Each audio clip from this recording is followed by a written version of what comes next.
हरे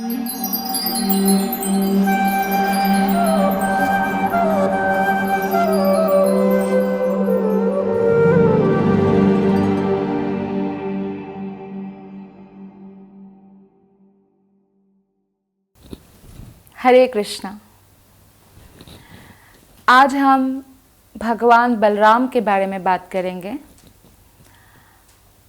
भगवान बलराम और भगवान कृष्ण में असल में कोई डिफरेंस नहीं है, वो एक ही है, बस उनमें रंग का भेद है। जैसे भगवान कृष्ण का रंग है घनश्याम। घनघोर बादल जब छा जाती है बारिश से ठीक पहले, तो ऐसा रंग है भगवान कृष्ण का, घनश्याम, श्याम रंग। और भगवान बलराम का रंग है जब बारिश होने के बाद क्रिस्टल क्लियर बादल दिखता है, एकदम सफ़ेद गोरा सुंदर बलराम का कलर है। तो कृष्णा और बलराम में सिर्फ कलर का ही डिफरेंस है, दोनों ही परम भगवान हैं और एक ही है। भगवान बलराम जो है भगवान कृष्ण के इमीडिएट एक्सपेंशन है। भगवान Krishna supreme personality of godhead है, वो भोक्ता है, और भगवान कृष्ण को कैसे सर्व करना है उसकी शिक्षा देने के लिए भगवान का ही इमीडिएट एक्सपेंशन है बलराम जी। जैसे कोई भी माता अगर बच्चे को कुछ करने के लिए बोलती है तो पहले वो खुद करके सिखाती है। ठीक उसी प्रकार भगवान कृष्ण ने जो भी हमें भगवद गीता में या शास्त्रों में उपदेश दिया है वो कैसे करना है वो खुद का ही एग्जाम्पल से सिखाते हैं। तो बलराम भगवान कृष्ण की सेवा करते हैं। हम अक्सर देखते हैं कि हमेशा बलराम जयंती के दिन रक्षाबंधन भी मनाया जाता है। तो सारी माताएं जो हैं अपने भाई को राखी बांधती हैं, और जो भी एक कंसेप्ट है मेटेरियली कि भाई उनकी रक्षा करते हैं, इसीलिए वो लोग राखी बांधते हैं। तो बलराम जी जो है वो रियल प्रोटेक्टर है। जब जीव कृष्ण विमुख हो जाते हैं तो माया उनको माया तारे जापोटिया धरे जपट लेती है, और माया उनको संसार भर का दुख देते हैं, दे संसार दुख। लेकिन अगर हमने बलराम जी का आश्रय ग्रहण किया तो इस माया से मुक्त हो सकते हैं। माँ मतलब नहीं, या मतलब यह नहीं, अर्थात माया उन चीज़ों का प्रतीति कराती है जो नहीं है। तो इसीलिए जो सत्य है उसका प्रतीति असत्य के रूप में कराती है, और जो असत्य है उसका प्रतीति सत्य के रूप में कराती है। जैसे भगवान कृष्ण परम सत्य है, लेकिन कोई अगर व्यक्ति कृष्ण विमुख है तो उसको ऐसा लगेगा कि भगवान नाम का कोई वस्तु नहीं है, भगवान का कोई एग्जिस्टेंस नहीं है। तो सत्य को असत्य प्रतीति कराया, और वो सोचेगा कि भौतिक संसार में जो ये सुख भोग रहे हैं यही सब कुछ है। तो सत्य को असत्य बना दिया और असत्य को सत्य। तो इनसे हमें बचना है तो बलराम जी ही हमें बचा सकते हैं। वो रियल प्रोटेक्टर है, वो आदि गुरु है सभी वैष्णवों का। तो बलराम जी जो है उनकी कृपा से ही हम कृष्ण के ब्रज रस में प्रवेश कर सकते हैं। जिस प्रकार भगवान नित्यानंद की कृपा के बिना हम चैतन्य महाप्रभु की कृपा प्राप्त नहीं कर सकते, उसी प्रकार बलराम जी की कृपा के बिना हम भगवान कृष्ण के ब्रज रस में प्रवेश नहीं कर सकते। तो हमें बलराम का शरण लेना चाहिए। और जो बलराम है वो एक्चुअली नित्यानंद प्रभु ही है। नित्यानंद प्रभु बलराम है, बलराम नित्यानंद प्रभु है। नित्यानंद प्रभु के बारे में, बलराम ही नित्यानंद प्रभु है, तो उसके बारे में विश्वनाथ चक्रवर्ती कहते हैं, नित्यानंद स्वरूपोपि प्रेम तप्तो ब्रजो कसाम। नित्यानंद स्वरूपोपि प्रेम तप्तो ब्रजो कसाम ययो कृष्णमपि त्यक्त्वा यस्तम रामम मुहु स्तुमः। हम भगवान बलराम का बारंबार यशोगान करते हैं। यद्यपि वे नित्यानंद हैं, किंतु ब्रजवासियों के प्रति अपने प्रेम के कारण उन्हें वेदना का अनुभव हुआ, अतः वे भगवान कृष्ण को छोड़कर भी उन्हें देखने गए। तो ये नित्यानंद ही बलराम है, बलराम ही नित्यानंद प्रभु है। तो उनकी कृपा हमें चाहिए भक्ति में आगे बढ़ने के लिए। जो अभी श्लोक हमने बोला उसके अनुसार ये देखने को मिलता है कि ब्रजवासियों के प्रति बलराम जी इतने दयालु हैं, उनको इतना प्रेम है कि वो द्वारका में कृष्ण को छोड़कर भी ब्रजवासियों से मिलने जाते हैं। तो इस तरह से जो बलराम जी हैं वो हर लीला में भगवान के साथ ही आते हैं। जब भगवान कृष्ण राम अवतार में आए तो वो लक्ष्मण के रूप में आए, और उन्होंने जब राम जी को वनवास हुआ तो वो भी वन में जाने के लिए तुरंत तैयार हुए, क्योंकि वो उनके सेवक है। और फिर वन में भी गए तो राम जी और सीता मैया को सारे कंफर्ट दिया, सुविधा दिया, उनके लिए कुटिया बनाया अपने हाथों से, और फिर कुटिया में राम सीता सोते थे तो बाहर पहरा देते थे। 14 साल उन्होंने एक क्षण के लिए भी निद्रा नहीं ली, सोए तक नहीं, और अपने राम और सीता की सेवा के लिए उन्होंने सारा समय दे दिया। तो यहाँ भी हम देखते हैं कि किस तरह से जो है लक्ष्मण राम के प्रति हमेशा सेवा भाव रखते थे, और उनसे हमें कैसे सेवा भाव रखना चाहिए कृष्ण के प्रति उसकी शिक्षा मिलती है। तो इस प्रकार जब कई सारे ऐसे आदेश था राम का जो लक्ष्मण को अच्छा नहीं लगा, जैसे सीता का अग्नि परीक्षा लक्ष्मण को अच्छा नहीं लगा था, और सीता को वाल्मीकि आश्रम के पास जब वो छोड़ आए थे राम जी के आदेश से, वो भी अच्छा नहीं लगा।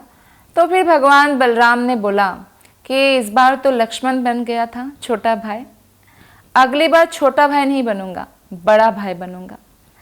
तो जब भगवान फिर से प्रकट होते हैं पृथ्वी में, तो इस बार कृष्ण छोटा भाई बनते हैं और बलराम थोड़े कुछ समय बड़ा, मतलब कुछ महीना बड़ा। एक्चुअली बलराम जी जो है वो उनका संकर्षण होता है देवकी के गर्भ से रोहिणी माता के गर्भ में। रोहिणी माता भी वासुदेव की ही पत्नी है, और उनको छुपा के भेज दिया जाता है नंद बाबा के घर, और वहाँ पे वो छुपके से रहती है। तो जब देवकी का 7वां गर्भपात हो जाता है, ऐसा कंस को पता चलता है, लेकिन एक्चुअली योग माया बलराम जी का संकर्षण करके रोहिणी माता के गर्भ में स्थापित करते हैं। तो जब रोहिणी माता के गर्भ में बलराम चले जाते हैं तो रोहिणी माता से योगमाया बात भी करते हैं और बताते हैं कि ऐसे संकर्षण हुआ, और इसलिए इनका नाम संकर्षण भी होगा।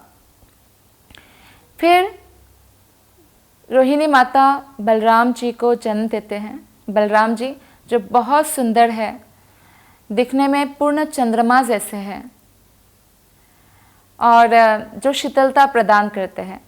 हम अक्सर देखते हैं भगवान के नाम के पीछे हमेशा चंद्र लगाते हैं, सूर्य नहीं, जैसे कि कृष्ण चंद्र, गौर चंद्र, वृंदावन चंद्र, रामचंद्र, क्योंकि भगवान जो है शीतलता प्रदान करते हैं हमारे हृदय को। उनकी भक्ति से हमारे सारे भौतिक ताप नष्ट हो जाते हैं। कभी भी ऐसा नहीं कहते कृष्ण सूर्य, गौर सूर्य, राम सूर्य, नहीं, क्योंकि जब तक हमारा अहंकार का सूर्य हमारे जीवन में मंडराता रहता है तब तक हमें कृष्ण चंद्र दिखाई नहीं देते। आकाश में जब चंद्रमा आती है तो सूर्य नहीं होना चाहिए, और चंद्रमा के साथ हमें बहुत सारे तारे भी दिखाई देते हैं, लेकिन सूर्य होते हैं तो वही पूरा कवर कर लेते हैं और सूर्य जलन भी पैदा करते हैं। ठीक उसी प्रकार से अगर हमें इस भौतिक अहंकार, जो मिथ्या अहंकार है, इससे, इस सूर्य से मुक्ति पाना है और हमें अपने जीवन में शीतलता लाना है, तो हमें भगवान कृष्ण का शरण ग्रहण करना चाहिए, बलराम का शरण ग्रहण करना चाहिए। तो यहाँ पे बलराम जी का जो सुंदर मुख है, इतना सुंदर है, पूर्ण चंद्रमा जैसे लग रहे थे, और उनके सुंदरता को, कलर को व्हाइट लोटस फ्लावर यानी कमल के फूल जो सफ़ेद कलर के हैं उनके साथ भी तुलना किया गया है, वर्णन किया गया है। हालांकि भौतिक कोई भी वस्तु से भगवान का तुलना नहीं हो सकता, लेकिन हमें समझाने के लिए ऐसा वर्णन भी मिलता है। तो इतने सुंदर बलराम जन्म लिया, और यशोदा मैया अभी कृष्ण को जन्म नहीं दिए थे। जो भगवान कृष्ण हैं वो नंद बाबा के हर्ट से यशोदा मैया के हर्ट में प्रवेश करते हैं, और जो योग माया है यशोदा मैया के गर्भ में प्रवेश करती है। जब वासुदेव जो है अपना कृष्ण को उनके पास छोड़ आते हैं और योग माया को अपने पास ले आते हैं, तब जाके नंद और यशोदा जो है बहुत प्रसन्न होते हैं कि उनके घर में पुत्र जन्म हुआ। उनको पता ही नहीं था कि पुत्री है कि कौन था, क्योंकि वासुदेव ने एक्सचेंज कर दिया था। और कृष्णा यशोदा मैया के हर्ट में है, ये बात बलराम को पता है। हालांकि बलराम अभी प्रकट ही हुए थे, जन्म ही लिया था, छोटा सा शिशु था, खेलता था, हंसता था। तो फिर यशोदा मैया कभी कभी रोहिणी की गोदी से अपने गोदी में लेती थी, और जैसे बच्चा हम गोदी में लेते हैं फिर हम ऐसे हृदय से लगाते हैं, ऐसे सुलाते हैं। तो जैसे ही वो हृदय से लगाती थी तो बलराम तुरंत इतना प्रसन्न हो जाता था, छोटा सा बालक हंसता था और खेलने लगता था जैसे बच्चा करता है खुश होके। और जैसे ही यशोदा मैया अपने हर्ट के पास से गोदी में फिर लेती थी, फिर वो डल हो जाते थे, ना हंसते थे ना खेलते थे। ऐसा क्यों? क्योंकि बलराम जी को कृष्ण का आभास होता था जब हृदय के पास यशोदा मैया सुलाती थी, तो इसलिए वो बहुत प्रसन्न होते थे, नहीं तो वो ना हंसते थे ना खेलते थे और डल रहते थे। तो इसलिए कृष्ण जन्म तक, बलराम जी के जन्म के बाद भी कृष्ण जन्म तक सब कुछ डल रहा। एक तो बलराम जी हंसते ही नहीं थे, खेलते ही नहीं थे, क्योंकि कृष्ण के पास जब जाते थे हर्ट के पास तभी हंसते थे। और दूसरा जो रीज़न है वो यह है कि रोहिणी माता वासुदेव की पत्नी है, और वो सीक्रेटली रह रहे थे वहाँ, क्योंकि कंस के आदमियों को पता चलता तो उनको भी हानि पहुँचा सकता था, क्योंकि वो भी प्रेग्नेंट थी और बलराम उनका बेटा है। तो इसीलिए उन लोगों ने सब जो संस्कार है चुपचाप किया, ज़्यादा उल्लास के साथ, हर्ष के साथ, या बहुत बड़ा न्योता देके लोगों को बुला के नहीं किया, इसलिए डलने से रहा। लेकिन जैसे ही कृष्ण आए तुरंत एटमॉस्फेयर बदल गया, और बलराम जी जो है बहुत प्रसन्न हो गए, क्योंकि बलराम कृष्ण को हर प्रकार से सेवा करते हैं। बलराम ही एक ऐसी पर्सनैलिटी है जो पांचों रसों में कृष्ण की सेवा करते हैं। 5 रस है, शांत रस, दास्य रस, साख्य रस, वात्सल्य रस और माधुर्य रस। शांत रस में भगवान बलराम भगवान के मुकुट बन जाते हैं और भगवान के सिंहासन बन जाते हैं, भगवान के सोने के लिए बिस्तर बन जाते हैं, भगवान के गले का हार बन जाते हैं, भगवान के वस्त्र पीतांबर वस्त्र बन जाते हैं, भगवान के अलंकार बन जाते हैं और भगवान की लीला करने का स्थली ब्रजमंडल बन जाते हैं। तो इस तरह से जो भी वस्तु शांत रूप से भगवान की सेवा में आ सकता है, भगवान यूज करते हैं, वो सब एक्चुअली बलराम जी हैं।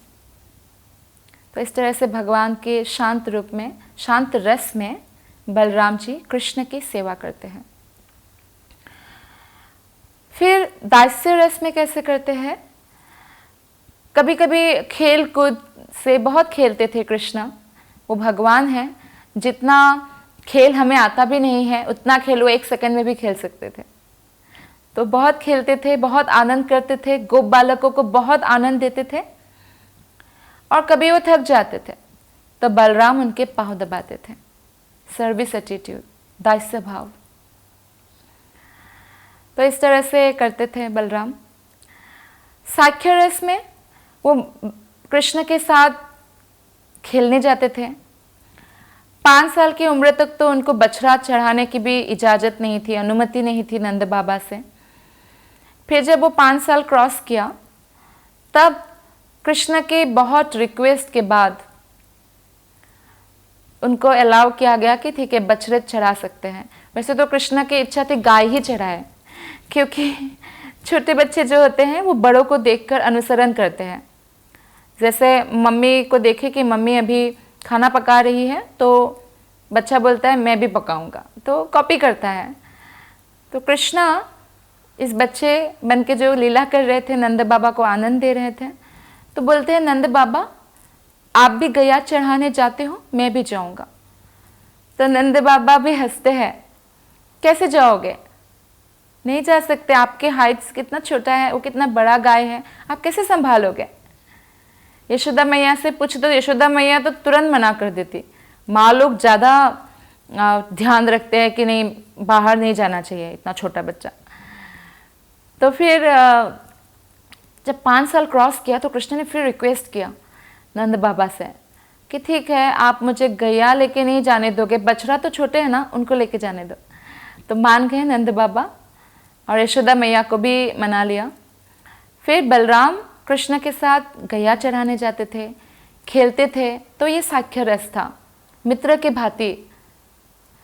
खेल खेल में कभी मल्ल युद्ध भी खेलते थे, कभी मेंढक की तरह तोड़ तोड़ तोड़ आवाज़ निकालते थे और उसकी तरह जंप करते थे, कभी पिकॉक की तरह बन जाते थे और डांस करने लगते थे। इस तरह से अनेक खेल से वो अपने गोप बालकों को आनंद प्रदान करते थे और बलराम इसमें उनके साथ देते थे। तो ये साख्य रस में वो सेवा करते थे। और वात्सल्य रस में बलराम कभी भी जैसे कृष्ण थक जाए तो कृष्ण को अपने गोदी में सुलाना, और कभी कृष्ण भी बलराम के पाँव दबा देते थे। और कभी भी वो कृष्ण को अकेले नहीं छोड़ते। हालांकि बलराम को मालूम है कि वो सुप्रीम पर्सनैलिटी ऑफ गॉडहेड है, स्वयं भगवान है, कितना पावरफुल है, फिर भी वात्सल्य रस के कारण वो कभी भी कृष्ण को अकेले नहीं छोड़ते। और जैसे खेलते खेलते कपड़ा थोड़ा सा इधर उधर हो गया तो वो सुंदर कपड़ा समेट देते, जैसे मम्मी माँ यशोदा करती है, कपड़ा समेट देते, फिर से कमरबंद बांध देते, अलंकार ठीक ठाक कर देते हैं, बाल ठीक कर देते हैं। तो ये भी वात्सल्य रस में करते थे बलराम जी। और एक बार क्या हुआ, कृष्ण का उस दिन जन्मदिन था। कृष्ण का जन्मोत्सव यशोदा मैया बहुत धूमधाम से मनाती है। अभी बलराम जयंती भी हम लोग मनाते हैं, बलराम जी का जन्म दिवस जो कृष्ण से थोड़े दिन पहले आता है। तो जब हम भगवान के जन्म दिवस मनाते हैं, जैसे बलराम जयंती, कृष्ण जन्माष्टमी, रामनवमी, गौर पूर्णिमा, चैतन्य महाप्रभु के जन्म महोत्सव, तो ये सब अगर हम मनाते हैं तो हमारा जो माया का बंधन है वो खुल जाता है, हम मुक्त हो जाते हैं।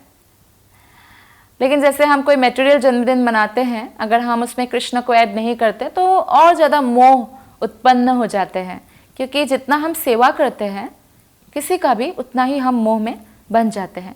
लेकिन आध्यात्मिक जगत में ऐसा नहीं होता, क्योंकि आध्यात्मिक जगत में हम कृष्ण के प्रति जितना ही, बलराम के प्रति जितना ही ज़्यादा प्रेम दिखाएंगे और सेवा करेंगे, उतना ही भौतिक मोह माया के बंधन से हम मुक्त हो जाएंगे।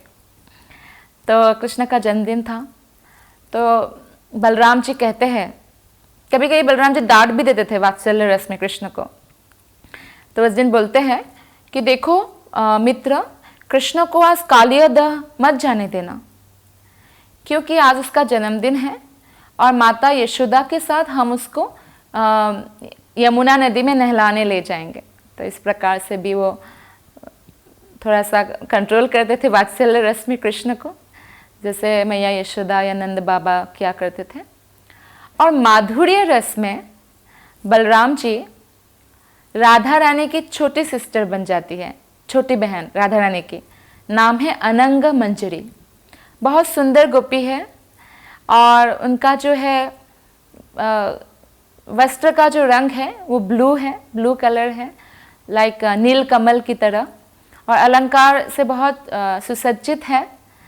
ललिता सखी और विशाखा सखी की अत्यंत प्रिय है। अनंग मंजरी के रूप में वो कृष्ण को माधुर्य रस में सेवा करती है। तो इस तरह से हम देखते हैं कि भगवान बलराम जो है हमारे गुरु है, किस तरह सेवा करना चाहिए, ये हमें अगर बुद्धि मिल सकती है तो बलराम की कृपा से ही मिल सकती है। बलराम जी ने अपने किशोर अवस्था में ही, जब वो बच्चे ही थे, कृष्ण के साथ थे, धेनुकासुर का वध किया, उस तालबन में प्रवेश किया जहाँ मना था प्रवेश करना। यहाँ तक कि कोई चिड़िया भी नहीं चहकती थी वहाँ, और ना ही कोई पशु जाता था डर के मारे, क्योंकि धेनुकासुर था। और बलराम जी ने धेनुकासुर का भी वध किया, प्रलंबासुर का वध किया। तो इस तरह से जो हमारे अंदर अनर्थ है, अनर्थ रूपी जो असुर बैठे हैं, बलराम जी इन सारे अनर्थ रूपी असुरों का भी वध कर देते हैं। जब हम भगवान कृष्ण की भक्ति के प्रति सीरियस हो जाते हैं और सरेंडर्ड होते हैं, तो बलराम जी बहुत प्रसन्न होते हैं।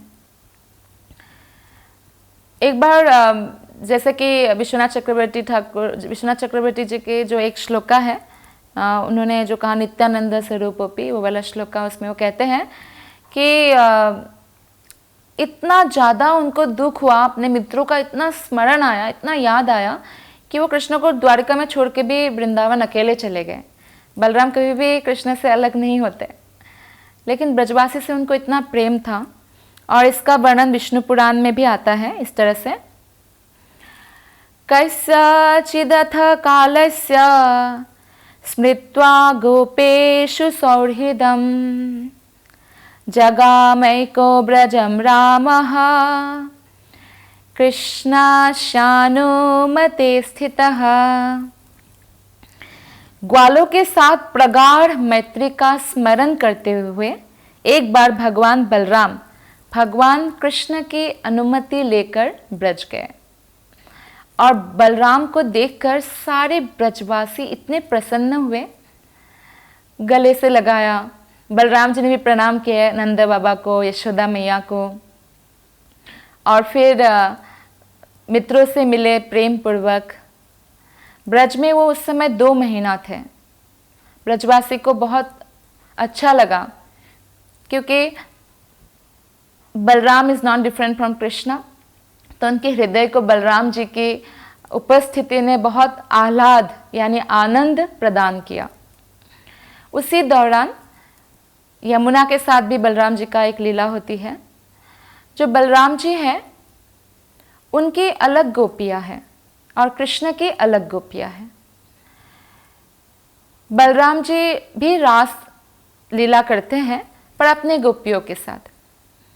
बलराम जी कृष्ण की गोपियों का विशेष सम्मान करते हैं। कृष्ण की गोपियाँ बलराम जी को मित्र मानते हैं, ठीक उसी प्रकार बलराम जी की जो पर्सनल गोपियाँ हैं वो कृष्ण को मित्र मानते हैं, मित्र रूप में देखते हैं। और रासलीला बलराम की गोपियाँ बलराम के साथ, कृष्ण की गोपियाँ कृष्ण के साथ करते हैं। और बलराम जी राम घाट में रासलीला करते हैं। तो एक बार वो गोपियों के साथ विहार करते हुए आनंद से एक प्रकार जैसे नशे में आ गए। इतना आनंद होता है कि ऐसा लगता है जैसे नशा चढ़ गया है। और उन्होंने वरुणी भी पान किया। वरुणी एक विशेष तरह के शहद होता है, वो ड्रिंक किया।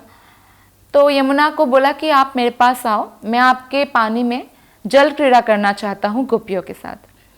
लेकिन यमुना ने सोचा बलराम जी पिए हुए हैं मतलब नशे में हैं, ही इज ड्रंक, तो उन्होंने मना कर दिया। तो बलराम जी को क्रोध आया और उन्होंने यमुना को अपने हल से खींच लिया, जिसके कारण यमुना की कई शाखाएं भी विभक्त हो गई। तो आज भी यमुना बहुत शाखाओं में जैसे बहती है। तो फिर यमुना ने माफ़ी मांगा बलराम से और फिर सब लोगों ने यमुना जल में जल क्रीड़ा किया, बलराम ने भी। तो इस तरह से हम देखते हैं कि बलराम और कृष्ण जो विभिन्न लीला के द्वारा ब्रजवासियों को आनंद प्रदान करते थे।